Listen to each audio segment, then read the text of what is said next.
The calls didn't just slow down, they stopped. One day the phone was ringing with producers, agents, publicists, power brokers. The next day, nothing. Silence so loud it echoed. Hollywood didn't scream at Meghan Markle. Hollywood didn't even argue with her. It did something far worse. It turned its back.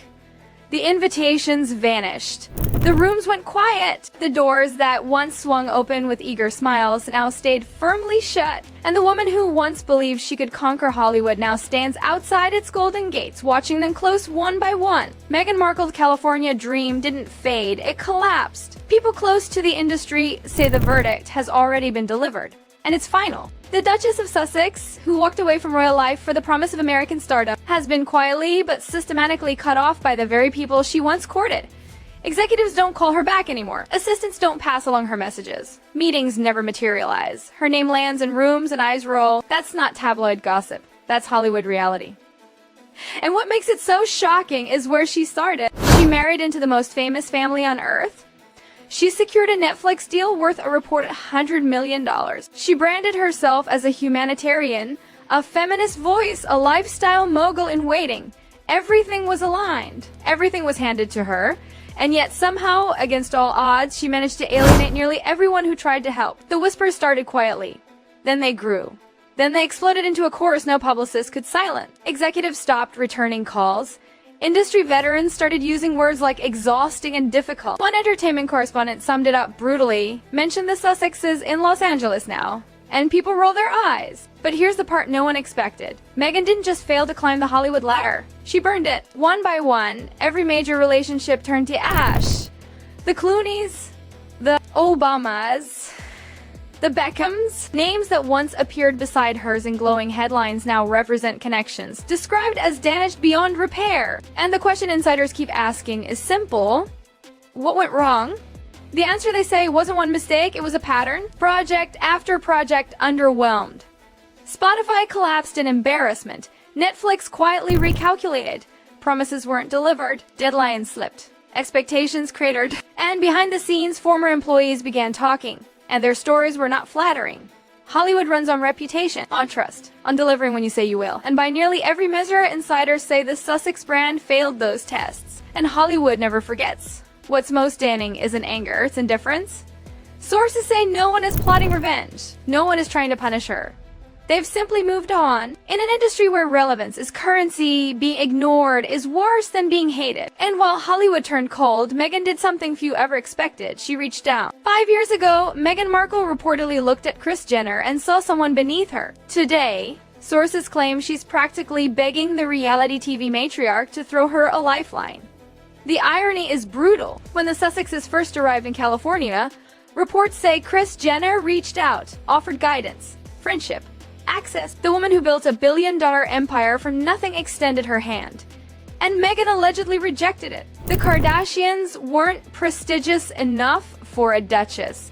Fast forward to now, at Kris Jenner's lavish birthday celebration, hosted by Jeff Bezos and Lauren Sanchez. At their nine-figure Beverly Hills estate, Meghan reportedly worked the room like her future depended on it. Networking, handing out details, smiling too hard, lingering too long. Sources describe her behavior as frantic, desperate, almost painful to watch. The same woman who once dismissed the Kardashians as bottom of the barrel now reportedly feels starstruck just being on a first-name basis with Kim and Khloe. But it gets worse. Insiders say Meghan has allegedly pitched herself and Harry for guest appearances on the Kardashian reality show. A duchess on reality TV. Industry analysts say this isn't strategy, it's panic. The Kardashians built their empire on consistency, on understanding their audience, on staying in their lane. Meghan, by contrast, has jumped from humanitarian to podcaster to lifestyle guru without ever grounding herself in anything authentic.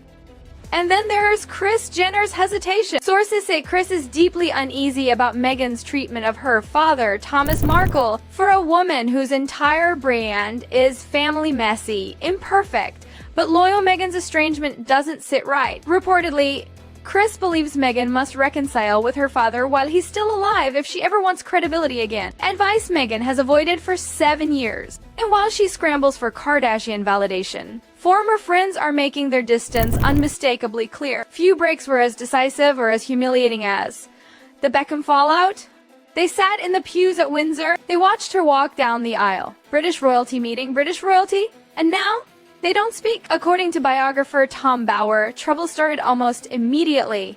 Victoria offered help, advice, fashion connections. Meghan reportedly requested expensive clothing requests, palace protocol blocked. Then came the Invictus Games. David Beckham flew 22 hours to Australia at Harry's request. Rearranged everything, showed up to support his friend, and was iced out. No meeting, no photos, no acknowledgement. Palace staff shuffled him away like an inconvenience. Sources say David was stunned, hurt, furious. And then came the final blow. The Sussexes allegedly believed the Beckhams were leaking stories to the press. Harry confronted David directly. The accusation detonated the friendship on the spot. David Beckham accused of betrayal. People close to the Beckhams say that accusation was unforgivable. Today, the contrast is glaring. The Beckhams attend state banquets, earn Emmy nominations, line up for knighthoods, laugh off titles with grace. Meanwhile, Meghan corrects talk show hosts on how to address her. Hollywood notices, so does royalty. George Clooney noticed too. He showed up to the wedding, smiled for the cameras, played his role. Years later, he admitted the truth. He barely knew them. The wedding invitation wasn't about friendship, it was about optics, about signaling Hollywood prestige. But real relationships can't be staged. Sources say the Clooneys cooled quickly, invitations stopped, dinners never happened. The Sussex drama became something to avoid. And then came the Obamas. When Barack Obama turned 60, the guest list read like a who's who of power. Harry and Meghan weren't on it. Royal watchers were stunned. According to biographers, Meghan desperately wanted to attend. She wasn't invited. Not even close. The Oprah interview changed everything. Publicly attacking family crossed a line. Michelle Obama's response was polite but pointed. Family matters, she said, are best handled privately. Behind the scenes, sources say the Obamas were deeply disturbed. And when Netflix delivered its verdict, the message was unmistakable. The deal would not be renewed. Downgrade. Diminished. Quietly closed. The numbers told the story. One-hit documentary. Everything else flopped. Critics shredded Meghan's lifestyle show. Audience scores collapsed. Holiday specials landed at 0%. Executives reportedly called it a farewell disguised as content. Spotify had already delivered the knockout punch. Grifters. 2 words that ended everything. 12 podcast episodes for $20 million. Minimal effort. Maximum frustration. And when a Spotify executive said it publicly, the industry listened. No one wants to be next. Behind the Montecito gates, former staff began whispering too. Then, shouting, the Sussex Survivors Club, emails at dawn, public criticism, fear, turnover so rapid it became a warning sign. Hollywood heard it all. And now there's one uncomfortable truth circulating everywhere. Meghan doesn't want to look. They don't want her. They want Harry. And even that interest is fading. Royal blood still carries weight. Diana's legacy still flickers, but generational memory fades. Relevance expires. Without Harry, Meghan is just another influencer. With Harry, the clock is ticking, and as doors close, advisors say only one move remains. Reconcile, apologize, humble yourself, make peace with your father before it's too late. But those who know her say pride still rules. Hollywood has moved on. Royal life continues without her.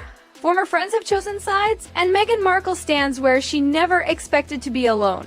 Watching the gates close, realizing that taking everything without giving anything back always comes at a price. And the most unsettling part of all this isn't the lost deals or the cold shoulders. It's the quiet shift in how people talk about her now, not with outrage, not even with mockery, but with dismissal. She had everything, insiders keep saying, and she still managed to lose it.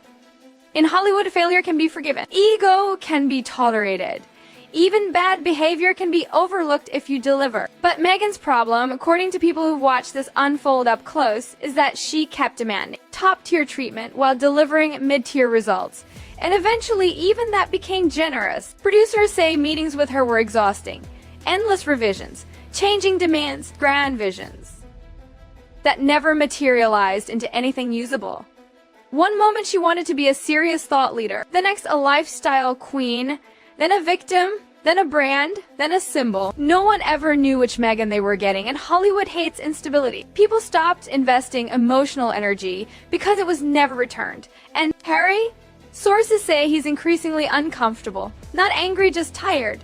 Tired of fighting battles that never end. Tired of losing friends he never meant to cut off. Tired of watching doors slam and being told it's everyone else's fault. Those close to him say he misses his old life more than he'll ever admit. The structure, the purpose, the sense that he belonged somewhere without having to perform. He once had a role that mattered. Now, he's a supporting character in a brand that's losing relevance. Some insiders even whisper that Harry didn't expect Hollywood to be this brutal. He believed fame was permanent. He believed sympathy would last forever. He believed his mother's legacy was an unbreakable shield. But sympathy has an expiration date. Audiences moved on.